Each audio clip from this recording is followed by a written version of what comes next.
One of the things that has arisen for me as I contemplate this theme of divine child is the robust contribution that humanity is giving us in the study of the body, neuroscience, physiology, quantum physics, uh, psychoimmunology.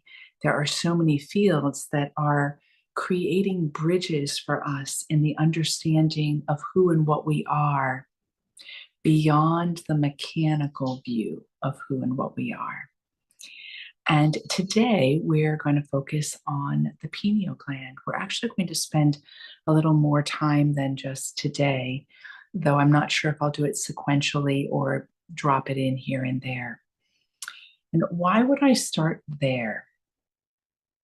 Edgar Cayce said once, keep the pineal gland active and alive, and you will never grow old. You will always be young. That's a remarkable statement for a small gland that's situated very small in the middle of our head, that focusing on that one gland could be the place wherein we remain youthful. And he, of course, means that youthful in the broadest sense, in the wholest sense of that word, the pineal gland. In some traditions, it's called the Crystal Palace. In others, the Cave of Brahma. In others, it's considered the place where the experience of that beyond the physical actually originates, actually takes place. So that when we do move into these timeless aspects of our being, and in that we discover our divinity and embody our innocence, that's the place that it's actually happening. That is the sometimes called third eye, sometimes called beginning of the transpersonal point. We've worked with it as one of the chakra points, Ajna chakra. And with that, then, it really deserves an introduction in the beginning part of our series for us to reflect upon and consider. All right, so I'm going to share with you a couple pictures, and I took these pictures so that you could see the origin of the talk because it's free on YouTube and you can find it on YouTube. I wanted you to know I was actually a speaker at this conference when he was here, and he's just brilliant. All right, so take a look here, and you will see then that the cavities of the brain, the blue parts are ventricles, and ventricles are the place where there is fluid. And it is the place where cerebral spinal fluid flows. And cerebral spinal fluid, as we've understood, actually bathes the brain, bathes the spinal cord. It is the refreshing fluid that opens us up to the potentiality of our being, or simply clears us of toxins. So we've got that set up in our brain, and you can see that the fluid, interestingly, now it goes around the entire brain, but it's definitely heightened and concentrated on the ventricles, on the inside part of the brain. Right now, I want to share the next picture with you to situate. Okay. And I'm still in Kentucky, so you'll have to bear with the activity that's going on in other rooms. So, as it's stated here by this wonderful man, Mauro Zaparia, the nervous system is floating in and being bathed by, so it's supported. When you think of, I always think of like Mother Mary and the images of her cloak holding the whole world, or divine feminine energy that holds and sustains all. The cerebral spinal fluid is like that for us in our nervous system. So you can see by the red, it's all through that system. And going on here to get you the next slide. And this, I think, is the bridge that will go into understanding the nature of our meditation. So you can see by this diagram that an embryo, right? That's the little black part there, the embryo, okay, is being bathed in amniotic fluid and yolk sac fluid. You see on both sides, and you see the tiny little heart, that little white dot there. And then you've got chorionic fluid as well. So when we are conceived, we are literally floating, not just in fluid in the larger sense, but actually our very development is taking place in fluid ways. And the larger fluid of coming into being, which is amniotic fluid, cavity and fluid, that part ends up being the place wherein our cerebral spinal fluid first originates. But what's remarkable here is you can trace back to where the fluid becomes a receiving amniotic fluid, where we're an embryo, we're conceived and we're receiving. But not long after, our own cerebral spinal fluid that has its own markers. So we're influenced by the fluid in the womb, but the cerebral spinal fluid develops its own markers that creates you to be the individual that you are, the individual expression. Let's take a look at one more picture. All right. And so what happens here is you can see, I know this is a bit abstract, but look at that top diagram in the blue. It's a neural plate. So it's how you're developing. And you see the amniotic fluid this is a cross section, so it's all around. But what begins to happen is the neural plate begins to fold and differentiate. And then the amniotic fluid ends up being outside the epidermis on the bottom, and the cerebral spinal fluid is held in your own neural tube, so that you're not a victim to anything that's in the amniotic fluid. So even though you're influenced by, right, we are influenced by our culture, by our blood lineage, by past lives, by the collective consciousness, there is also a way that as that cerebral spinal fluid is encased in the neural plate, you are also wholly independent. And that cerebral spinal fluid is not your connection to a mom or to a lineage or to all the ancestors.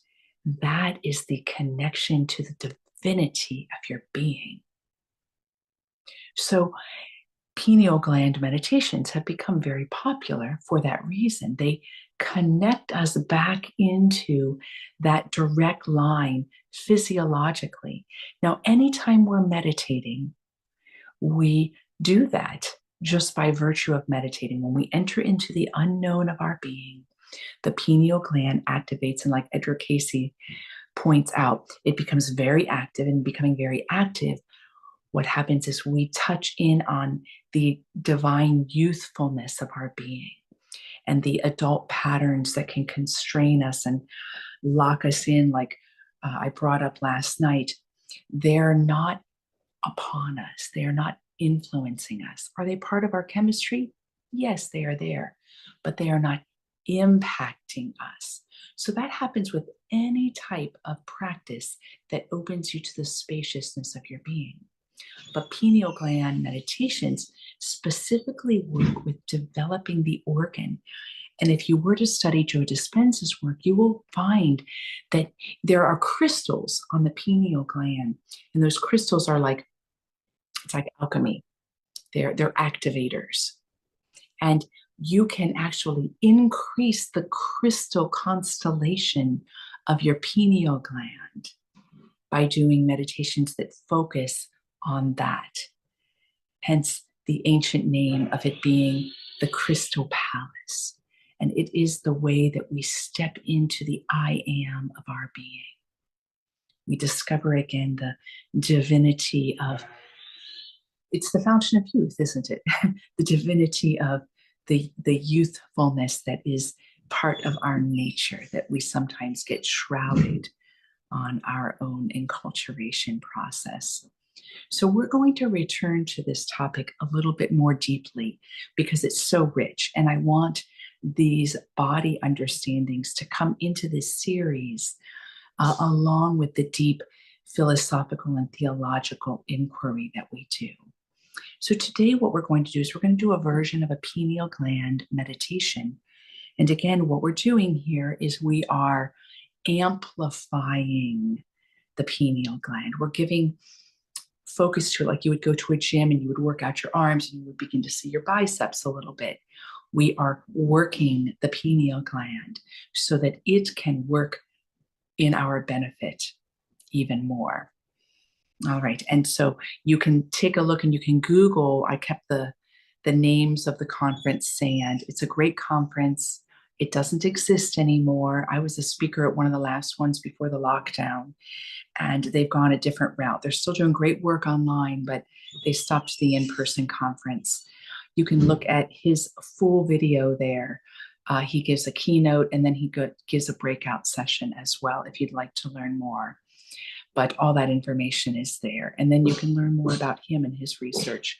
He's a Harvard professor who has studied craniosacral, Reiki, and a number of other modalities that open up to the subtle energy of our consciousness and being. All right, little whirlwind course, little did you know. All right, so I invite you to close your eyes.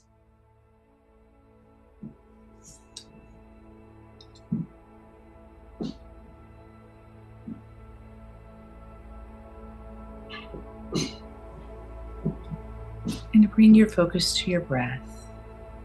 Research has shown that breath is one of the most powerful ways to amplify the pineal gland. There are many other ways as well, but it's one of the most accessible and powerful ways. So bring your focus to your breath.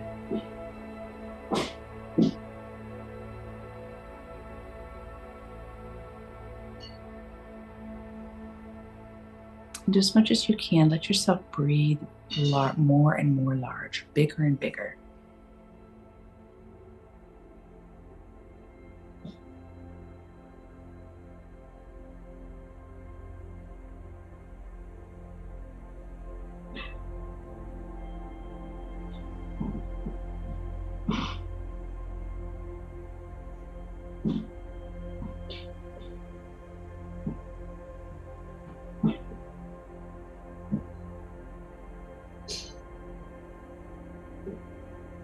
See if you can engage in full body breathing as much as possible, which allows the inhale to expand the body outward in every direction, and the exhale contracting back to that point from which you originate. Expanding and contracting.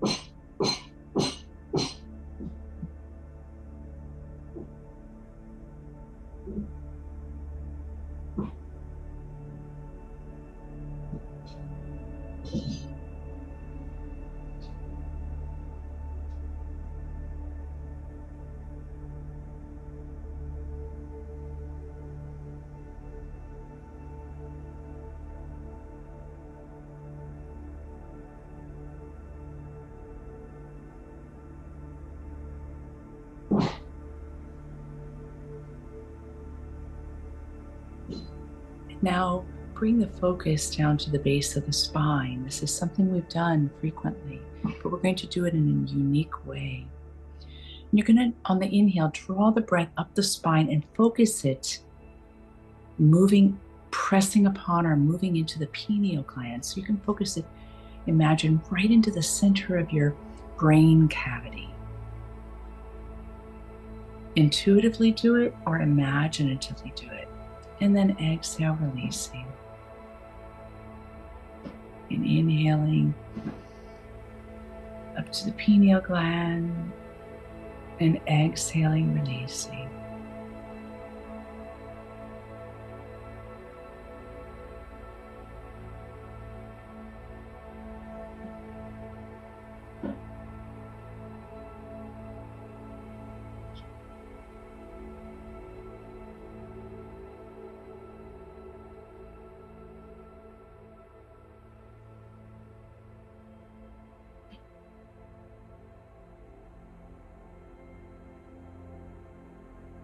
And now what we're going to do is we are going to very slowly contract, whether you are able to do it physically or you have to imagine doing it. All the muscles all along the spine slowly moving up, so that what we'll do is we'll force the cerebral spinal fluid up to flood the pineal gland. But we're going to start with the base of the spine. Just contract the base of the spine and imagine or envision that you're like squeezing a tube of toothpaste from the bottom and you're forcing the toothpaste up into the abdomen. And we're going to breathe here, holding the base of the spine.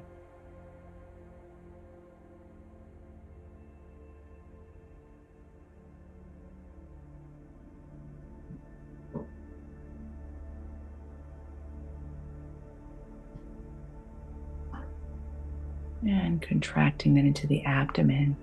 So base and abdomen, squeezing that toothpaste a little further along the bottom and pushing the toothpaste up. The cerebral spinal fluid is now up into the diaphragm area. And on every inhale, we're contracting a bit more. Exhale, hold it, but no need to try to contract.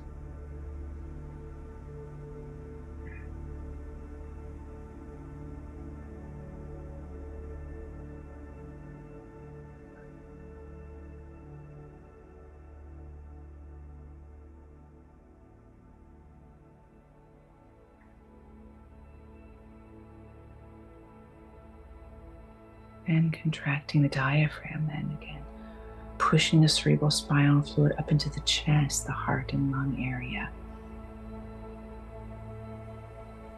Draining the lower parts of the spine that are bathed in the cerebral spinal, allowing it just to rotate from the chest up into the head and back down to the chest, breathing.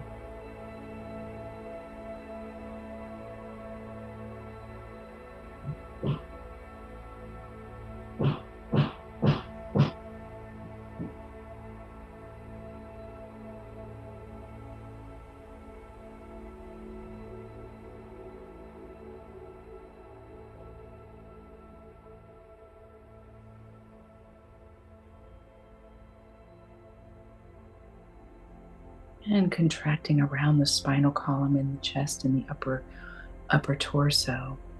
Again, we're still breathing, and now we're pushing the cerebral spinal fluid, contracting the entire torso and moving it up into the throat, up into the head. Imagine this fluid largely moving from the throat to the head, back to the throat, throat to the pineal gland, back to the throat.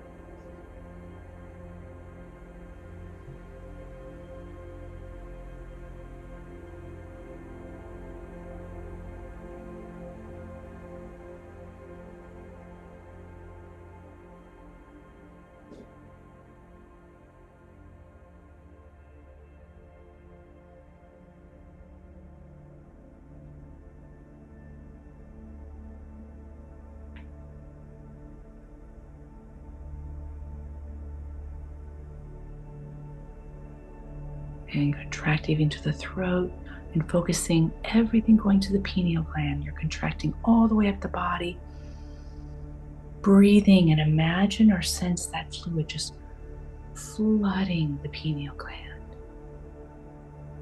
And exhaling, relax, and doing it again, full body. Inhaling up all the way to the pineal gland. And exhaling, relax. Inhaling, full contraction. Holding into the pineal gland, holding as long as you can, no breath.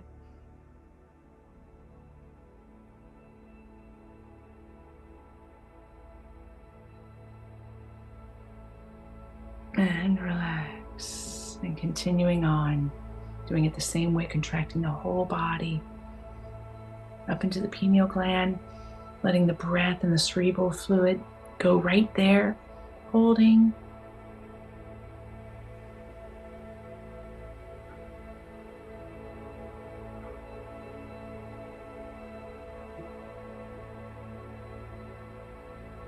And relaxing. And again, moving up Holding.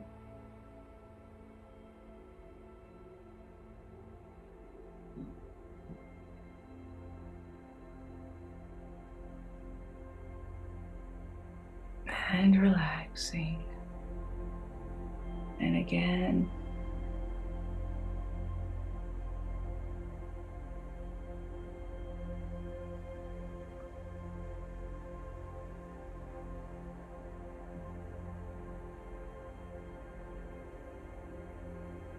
And relaxing. And continue full body contraction. Envision, sense that cerebrospinal fluid moving, washing up into the pineal gland, amplifying its capacity.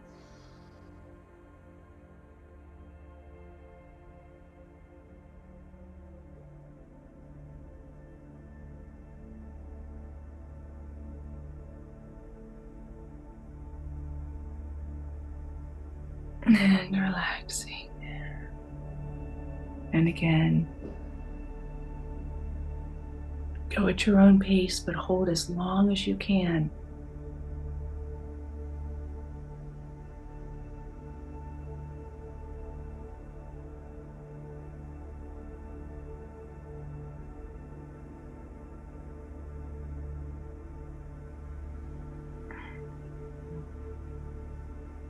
I know.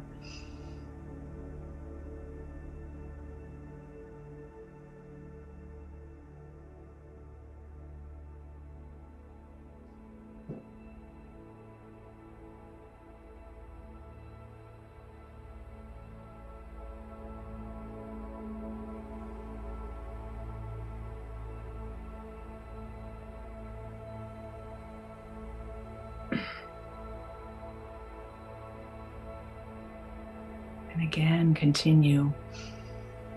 Get at your own pace.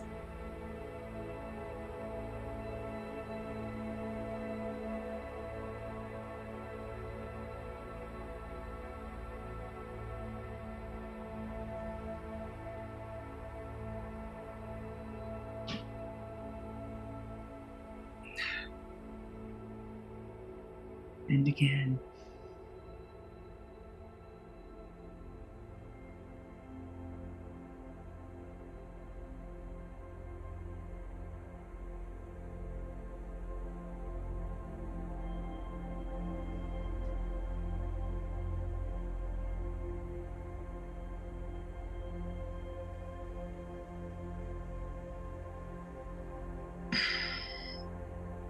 Keep it up. Keep intentionalizing. Allow this part of your body that wants to flood the pineal gland, assist it with your attention and intention.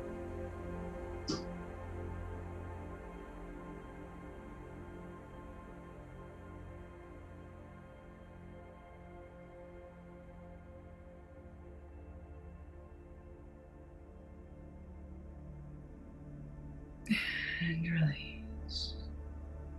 And again.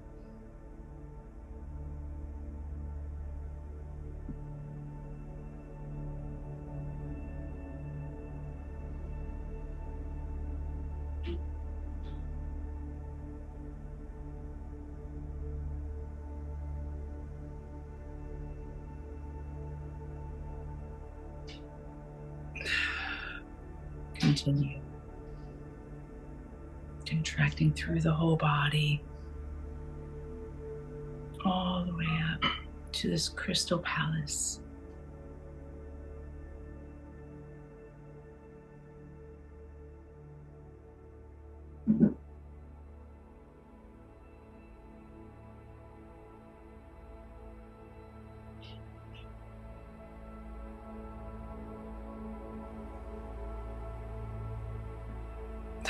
Release. And again. Continue.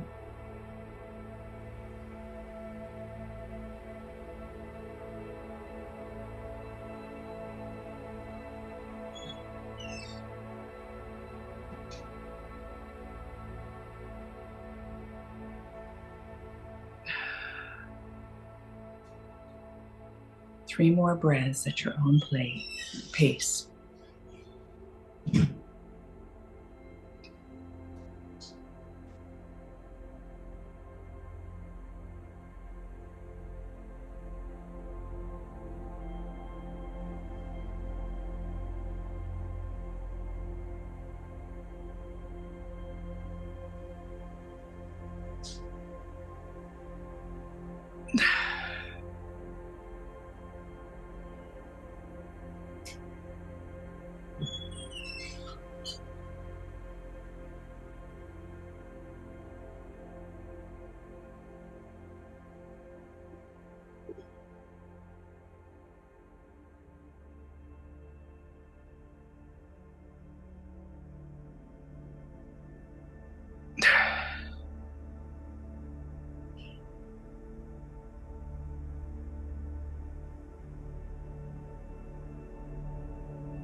And keeping your eyes closed, enjoy and notice what has moved and shifted within you.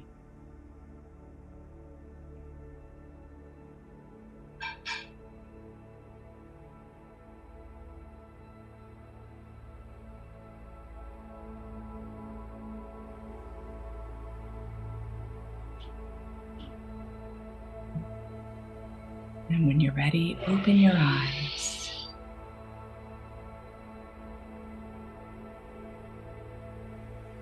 Great to be with you, my friends.